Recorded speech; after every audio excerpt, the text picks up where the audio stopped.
আমাৰ মৰা কথা পাতিলে মানুহে ভয় কৰে, ঘৰতো মৃত্যুৰ কথা পাতিলে নাপায় বুলি কয়, কয়নে নকয়? কিন্তু মৰা কথা পাতিব লাগে। দিনটোত যদি 70 বাৰ নিজৰ মৃত্যুটোৰ কথা মনত আছে, তেতিয়া তেওঁক নিয়ম দিব নালাগে, তেওঁক নীতি শিক্ষা দিব নালাগে, তেওঁ জীৱনত এটাও বেয়া কাম নকৰে, একো বেয়া ভাবিব নোৱাৰে। যেতিয়া গম পাই আছে যে আজি দিনটো পাৰ হ'ল, মানে এটা দিন কমিলে, এতিয়া কথা কৈ থাকোঁতো মই মৰিব পাৰোঁ, কি গ্যাৰেণ্টি আছে? মৃত্যুৱে নটিফিকেশ্যন, মোবাইলটো আপোনাৰ চাওকচোন, পৃথিৱীখনৰ মানুহে কিমান চিন্তা কৰে। মোবাইলটো ৰিচাৰ্জ শেষ হোৱাৰ 3 দিনৰ আগৰ পৰা এগৰাকীয়ে নটিফিকেশ্যন দিবলৈ আৰম্ভ কৰি দিয়ে, ৰিচাৰ্জ শেষ হ'ব ভৰাই লওক, নহয়নে? জমে নটিফিকেশ্যন নপঠাই নহয়, নহয়নে? কেতিয়া এণ্ট্ৰি মাৰিব একো গমেই নাপাওঁ।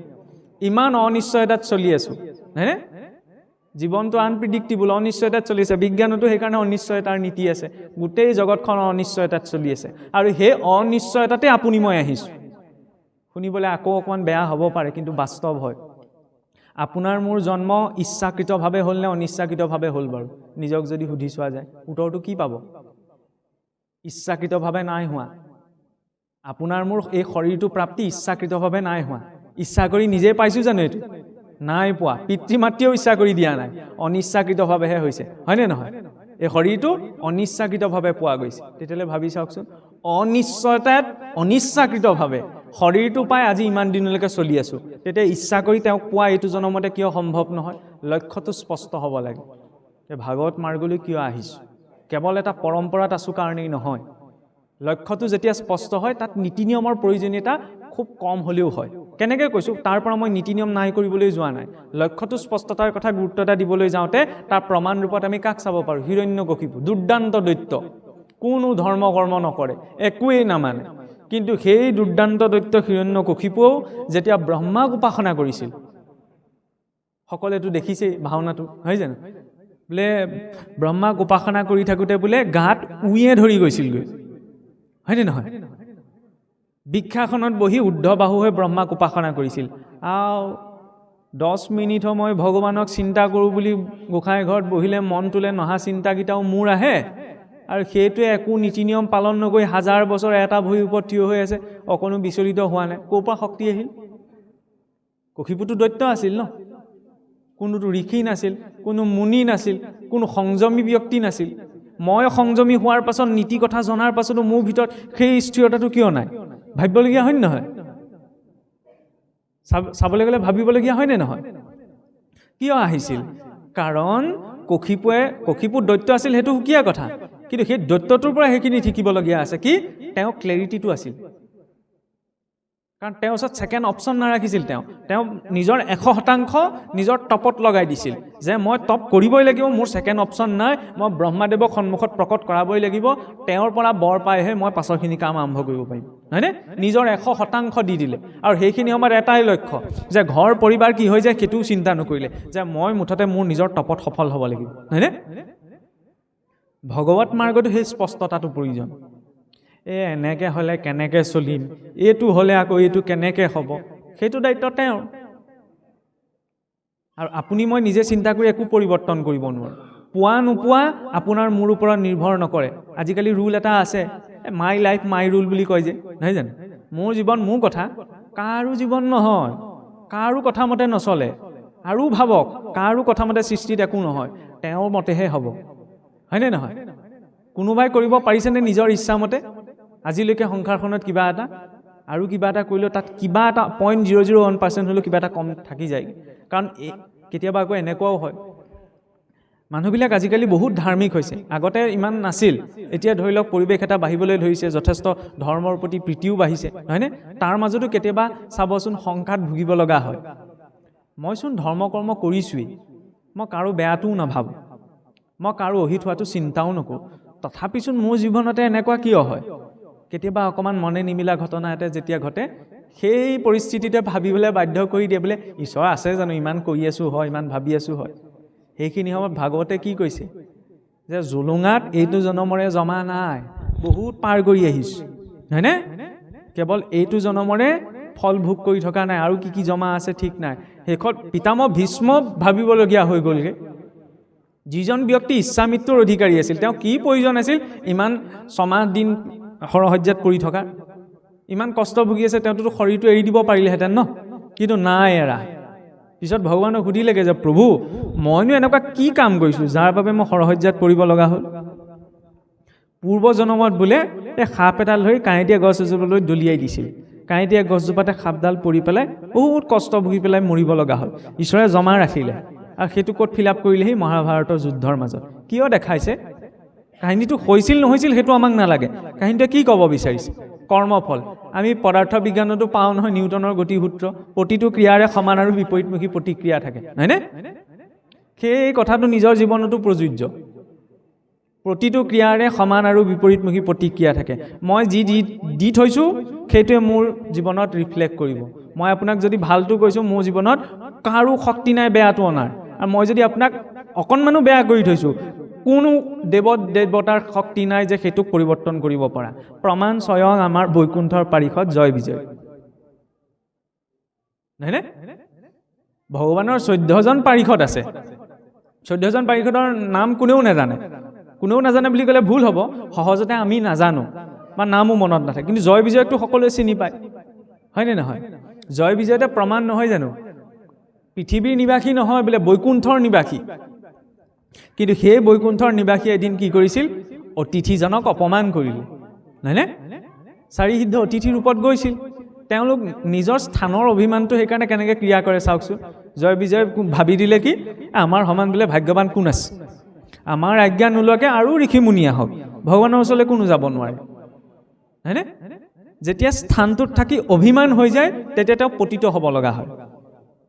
জয় বিজয় সেই ভাবি দিয়াৰ কাৰণে সন্মুখত গৈ চাৰিসিদ্ধ উপস্থিত হ'লগৈ, তেওঁলোকক অকণমান ইটিকিং কৰিলে। আৰু সেই ইটিকিং কৰাৰ বাবে বৈকুণ্ঠৰ ঈশ্বৰৰ স্থানত থাকি এনেকুৱা অভিশাপ দি দিলে, সকলোৱেতো জানে। কিন্তু যেতিয়া তেওঁলোকৰ নিজৰ কৰা ভুলটোৰ প্ৰতি অনুতাপ অনুভৱ হ'ল, তেওঁলোকেতো ক্ষমা বিচাৰিলে ন? ক্ষমা কৰি দিলে নাই বাৰু? দিলে নহয়। চাৰিসিদ্ধও ক্ষমা কৰি দিলে, ভগৱানেও ক্ষমা কৰি দিলে। কিন্তু ফলটো নোভোগাকৈ আছে জানো? ফলটোতো নোভোগাকৈ থকা নাই। কৰ্মৰ সিদ্ধান্ত এইখন জগততে প্ৰযোজ্য নহয়, বৈকুণ্ঠতো প্ৰযোজ্য। ভগৱানে পিছটো এৰিলেও নিজৰ কৰ্মতে পিছটো নেৰে, হয়নে? ক্ষমা হৈছে, কিন্তু ফলটো ভুগিবলৈ জয় বিজয় ইয়ালৈ আহিব লগা হৈছে। কি দেখুৱাইছে? সেইকাৰণে কৈছে ভক্ত হ'লেও নহ'ব। আমি যে কওঁ ভক্ত হ'ব লাগে, ভক্ত হ'ব লাগে, ভক্ত হ'লেও নহ'ব। ভক্তটো ৰাৱণো আছিল, ৰাৱণোতো ভক্ত আছিল, যাৰ বাবে ভগৱান ৰামচন্দ্ৰই তেওঁক বধ কৰাৰ পিছত এবছৰৰ বাবে প্ৰায়চিত্ত আচৰণ কৰিছিল। ধেমালি কথানে? বোলে ৰাৱণৰ 9টা গুণ বেয়া আছিল, কিন্তু এটা ভাল গুণ আছিল, এজন ভক্ত আছিল। গতিকে ভক্তও এজন বধ হ'ল।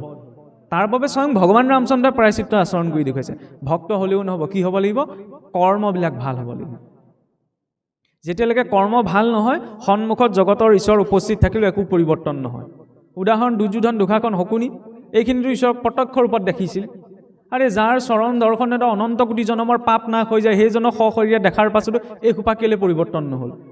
কাৰণ কৰ্মবিলাক বেয়া ন? আমিতো গায়ে থাকোঁ। দুৰ্যোধনৰ অৱস্থাটো কি হৈছিল? যে প্ৰভু বোলে মই ধৰ্মটো কি সেইটো জানো, কিন্তু অধৰ্মটো কৰি কৰি মোৰ অভ্যাস হৈ গ'ল, এতিয়া অধৰ্মটো মই এৰিব নোৱাৰোঁ, ইণ্টাৰেষ্ট নাই মোৰ ধৰ্মটো কৰা, নহয়নে? সেই পৰিস্থিতিটো যাতে নিজৰ জীৱনলৈ নাহে, সেইকাৰণেই ধৰ্ম মাৰ্গটো লাগে। বহুতে আকৌ এইটোও কয়, সেইকাৰণে বোলে দুৰ্যোধনে আপোনাৰ কি কৰিছিল? নিজৰ অধৰ্ম কৰিছিল বুলি জানিছিল, কিন্তু নিজৰ কৰ্মটো বোলে 100% সমৰ্পণ কৰি দিয়াৰ কাৰণে পাণ্ডৱৰ আগতে গৈ বোলে স্বৰ্গত বহি আছিলগৈ। কোনখন মহাভাৰতৰ পৰা এইবিলাক সিদ্ধান্ত ওলালে গম নাপাওঁ। আপুনিয়ে ভাবি চাওক, এজন ব্যক্তিয়ে গোটেই জীৱনত বেয়া কাম কৰিব, আকৌ এইটো সিদ্ধান্ত আহিব যে বেয়া কামটো নিষ্ঠা সহকাৰে কৰিলে কাৰণে তেওঁ আগতীয়াকৈ গৈ স্বৰ্গত বহি আছেগৈ। এইটো কি সিদ্ধান্ত হ'ল? এইবোৰ পাছৰ যুগত ভ্ৰষ্ট কৰিবলৈ জোৰ দিয়া সিদ্ধান্ত। এনেকুৱা কোনো কথা শাস্ত্ৰত নাই। নহ'লে তেতিয়াহ'লেচোন বেয়া কাম কৰিলেই ভাল হ'ব। কৰ্মই ধৰ্ম নহয়, ধৰ্মযুক্ত হৈ কৰ্মটো কৰিব লাগে। খং উঠিলে, ডন লাগিলে মই কাৰোবাক ঘুচা এটা মাৰি দিম, সেইটো কৰ্ম হ'ল, এইটো ধৰ্ম হ'ব নি? নহয় ন? কৰ্মৰ সেইকাৰণে মৰ্যাদা এটা আছে। মৰ্যাদাত থাকি যেতিয়া ক্ৰিয়াটো আচৰণ হয়, তেতিয়াহে সেইটো কৰ্ম। বাৰু যাই হওক, প্ৰথম লক্ষ্যটো স্পষ্ট, কশিপুৰ দৰে। কশিপুৰ দৈত্য আছিল, সেইটো কথা সেইখিনি সময়ত চাব নালাগে, কিন্তু নিজৰ সম্পূৰ্ণ দি দিছিল ন উপাসনাত থাকি। দৈত্য হৈ যদি তেওঁ নিজক দি দিব পাৰে 100%, তেতিয়াহ'লে মই মানুহ হৈ কিয় দিব নোৱাৰি? দিব পৰা যায় ন? তাৰ কাৰণে কিবা ত্যাগ কৰিব নালাগে। মানুহে ভক্তি কৰা বুলি ক'লে এইটোও ভাবি থাকে, বা ভাগৱত বুলি ক'লে বহুতে ভয়ো খায়। ঢেৰ নীতি নিয়ম পালন কৰিব লাগে নহয়, হয়নে নহয়? সেই নীতি নিয়মখিনি কিয়? এটা সুব্যৱস্থিত ৰূপত সমাজখন চলাৰ বাবে আৰু সমাজতকৈও নিজেই চলাৰ বাবে। সেইকাৰণে বস্তুটোৰ ইমান শৃংখলাবদ্ধ নিয়মৰ মাজত কিছুমান পদ্ধতি বিকাশ কৰা হ'ল। কিন্তু কেৱল সেইখিনি আচৰণেই ধৰ্ম নহয়, তাৰ তাৎপৰ্যটো যেতিয়ালৈকে বুজা নাযায়। আসনখনত মই বহিলোহি, কিন্তু আসনখনৰ মূল্যটো যেতিয়ালৈকে বুজা নাযায় তেতিয়ালৈকে ইয়াৰ ওপৰত আৰু বাঘৰ ছাল পাৰি দিলেও সেইখন পঢ়ি পেলাই মোৰ মৰ্যাদাটো নাথাকিব, নহয়নে? নামঘৰলৈ মই আহিলোঁ, নামঘৰত বহি আছোঁ, নামঘৰটো মূল্য যিদিনালৈকে বুজিব নোৱাৰিম সেইদিনালৈকে নামঘৰলৈ আহি মোৰ লাভ নহ'ব, হয়নে? ভগৱন্তলৈ ভক্তি কৰা আটাইতকৈ উত্তম মাধ্যমটো কি বোলে? তেওঁ দিয়া বস্তুটোৰ প্ৰথম মূল্যটো বুজা। উদযাপন সমিতিয়ে কথা এটা ক'লে বোলে আজি ৪ৰ্থ দিন, অকণমান সময় বেছিকৈ দিব আৰু সেইকাৰণে একেবাৰে কঁকাল বিষে ধৰি যোৱালৈকে সময় অকণমান নিশ্চয় কৰিলে ল'ম। গতিকে মাজত যদি অকণমান অশান্তি পায় তেতিয়াহ'লে আকৌ মাজতে কৈছোঁ অকণমান উঠি দিব দেই, বাৰু যাই হওক। প্ৰথমতে ভগৱন্তক ভক্তি কৰিবলৈ আমি চিধাই আগবাঢ়িব নোৱাৰোঁ। কিয় নোৱাৰোঁ? কাৰণ আমি সংসাৰত কেনেকুৱা লেভেলত আছোঁ, গোটেই সংসাৰখনৰ চিন্তা আমাৰ মগজুৰ পৰা শেষ হোৱা নাই। তাৰপৰা আমি ভগৱানক নিজে কেনেকৈ চিন্তা কৰি পাম? সেইকাৰণে প্ৰথম কি কৰিব লাগিব? তেওঁ দিয়া বস্তুটোৰ মূল্যটো বুজা। মানুহেও যেতিয়া কোনোবাই কাৰোবাক কিবা এটা উপহাৰ দিয়ে, উপহাৰটো কি বস্তুটো জৰুৰী নহয়, কিন্তু যাক দিয়ে, ধৰি লওক আপুনি মোক কিবা এটা উপহাৰ দিলে, সম্বৰ্ধনা জনাওঁতে এই গামোচাখন দিলে, মই একেবাৰে উদাহৰণ সহিত আগবাঢ়িছোঁ। এই গামোচাখন মই যদি দিয়াৰ পিছত এনেকৈ দলিয়াই দিলোঁ, তেতিয়াহ'লে গামোচাখনক অপমান কৰা হ'ল নে আপোনাক অপমান কৰা হ'ল? আপোনাক অপমান কৰা হ'ল, হয়নে? আৰু এই গামোচাখনৰ মূল্য বুজি সযতনে ৰখা মানে কি কৰা হ'ল? আপোনাক সন্মান কৰা হ'ল, হয়নে? দিয়া বস্তুটোৰ মূল্য বুজা হ'ল। তেতিয়া ডাইৰেক্ট আমি ভগৱানৰ ওচৰলৈ যাব নোৱাৰোঁ, তেওঁ দিয়া বস্তুটোৰ মূল্য বুজিব লাগিব। দিয়া বস্তুটো কি? বোলে জীৱনটো, হয় নহয়? নহয়, জীৱনটোতো অন্য কুকুৰ মেকুৰী গাহৰিও আছে, হয় নহয়? উশাহ নিশাহ বোলে নহয়, উশাহ নিশাহটো সিহঁতেও লৈ আছে, হয়নে? বোলে মনুষ্য শৰীৰটো নহয়, মনুষ্য শৰীৰটো আৰু কোটি কোটি লোকে প্ৰাপ্ত কৰিছে। তাৰ মাজতো স্পেচিয়েলিটিটো ক'ত আছে? প্ৰায়ঃ দুৰ্লভ প্ৰাপ্নতি মনুষ্যত্বম মুমুক্ষত্বম সজ্জনানাম সংগতি। প্ৰায় বহুত দুৰ্লভ পোৱাটো কি? মানুহ হ'বলৈ পোৱাটো প্ৰথম ক্ৰাইটেৰিয়া, হয়নে? তাৰ ভিতৰতো আকৌ স্পেচিয়েল ক্ৰাইটেৰিয়াটো কি? মুমুক্ষত্ব, মুক্তি পোৱাটো। মুক্তিতকৈ শ্ৰেষ্ঠ কি? সৎসংগ পোৱাটো। এতিয়া কেনেকৈ এই তিনিওটা হয় সেইটো চাওক। প্ৰথম ঈশ্বৰে আমাক কি দিলে? শৰীৰটো। শৰীৰটো চিধাই পোৱা নাই। স্থাৱৰং বিঞ্চতি লক্ষম, গছ গছনি ইত্যাদি শৰীৰতো বোলে প্ৰাণ শক্তি থাকে। এইটো বিজ্ঞানে 19ৰ দশকতহে প্ৰমাণ কৰিছে। ভাৰতীয় এজন বিজ্ঞানী ছাৰ জগদীশ চন্দ্ৰ বসুৱে লণ্ডনৰ ৰয়েল ছ'চাইটিত এইটো কথা প্ৰমাণ কৰি দেখুৱাইছিল যে গছ গছনিতো প্ৰাণ শক্তি থাকে। ভাগৱতে এইটো সাধু কথা কোৱা নাই তেতিয়াহ'লে। বোলে এই প্ৰাণটোৱে, কাৰণ প্ৰথম শ্ৰেণী পাছ কৰিহে দ্বিতীয় শ্ৰেণী, হয়নে নহয়? আটাইতকৈ নিম্ন স্তৰৰ শৰীৰটো কি বোলে? স্থাৱৰ গছ গছনি শৰীৰ। ইহঁতৰ ভিতৰতো অনুভৱ আছে, কিন্তু ইহঁতি লৰচৰ কৰিব নোৱাৰে। তাত খালি চেতনা ইমান বিকশিত নহয়। গছ গছনি ইত্যাদি শৰীৰত বোলে 20 লাখ বাৰ। জলজম নৱলক্ষকম, তাৰপিছত পাছ কৰি ক'লৈ পালে বোলে? পানীত থকা জীৱৰ ৰূপত 9 লাখ বাৰ। কুৰ্মাঞ্চ নৱলক্ষঞ্চ, কুৰ্ম শৰীৰত বোলে 9 লাখ বাৰ। 10 লক্ষঞ্চ পক্ষী নহয়, 10 লাখ বাৰ বোলে চৰাই চিৰিকটিৰ ৰূপত। 30 লক্ষঞ্চ পশুনঞ্চ, 30 লাখ বাৰ পশু শৰীৰত। 4 লক্ষঞ্চ বানৰা, 4 লাখ বাৰ বানৰ শৰীৰত। বানৰ মানে মানুহে বান্দৰ বুলি ভাবে, বান্দৰ নহয়, বানৰ বুলি এটা প্ৰজাতিয়ে আছিল। ইতিহাসত এইটো প্ৰমাণ আছে, কাৰণ আমি এইটো নামানো। আজি বিজ্ঞানৰ হাততো পৰ্যাপ্ত প্ৰমাণ আছে যে ডাৰউইনৰ থিয়ৰিটো ভুল আছিল, যে বান্দৰৰ পৰা বিকাশ হৈ মানুহ হোৱা নাই, হয়নে? আৰুতো এইটো কোৱা হয়, সৌ সিদিনালৈকে এইটো মানি অহা হৈছিল যে মানুহৰ বিকাশ এইখন পৃথিৱীত আজিৰ পৰা অতি কমেও অতি বেছি 2 লাখ বছৰৰ ভিতৰত হৈছে। হোমো ইৰেক্টাছৰ পৰা হোমো চেপিয়েন্স, আমাৰ বোলে মানুহৰ বৈজ্ঞানিক নাম হোমো চেপিয়েন্স, হয়নে?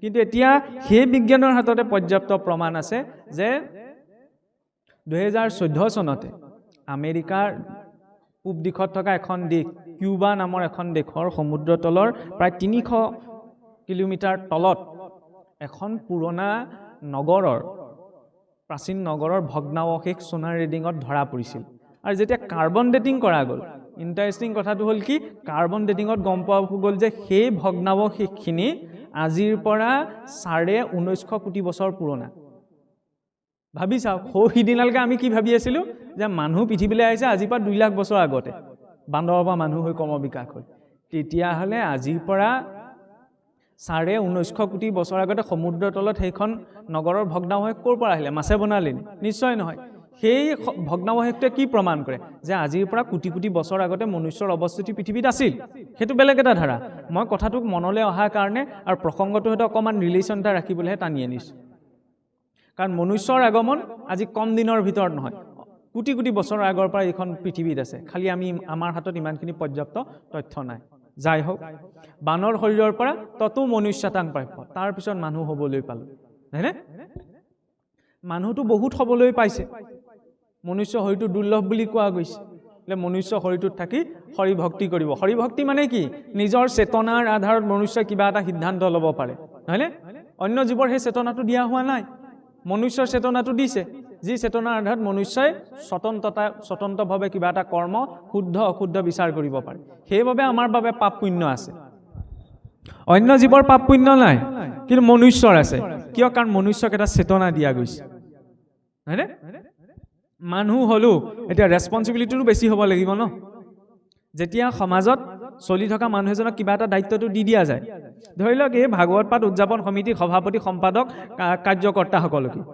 এনেই গাঁওখনত চলি থাকোঁতে সমস্যা নাছিল যেতিয়া দায়িত্বটো দি দিলে তেতিয়া ঘৰখনৰ কামকেইটা নকৰি ইয়াৰ কামকেইটা কৰিব লগা হৈছে ৰেছপন্সিবিলিটিটো বাঢ়ি গ'ল দায়িত্বটো বাঢ়ি গ'ল কিবা এটা নাইকিয়া হ'ল তেওঁলোককেই ক'ব নহয়নে ঠিক তেনেদৰে ইমানখিনি জীৱ শৰীৰত যে আছিলোঁ টেনশ্যনটো নাছিল যেতিয়া শৰীৰটো পাই গ'লো তেতিয়া পদে পদে সতৰ্কতা গুচি আহিলে দায়িত্ববিলাক বাঢ়িবলৈ ধৰিলে কিন্তু সেই মানুহৰ শৰীৰটো পোৱাৰ পাছত তাৰ আটাইতকৈ দুৰ্লভতাটো কেতিয়া আচৰণ হয় সাৰ্থকতাটো কেতিয়া আহে যেতিয়া মানুহ হৈ মুক্তি পাব পাৰি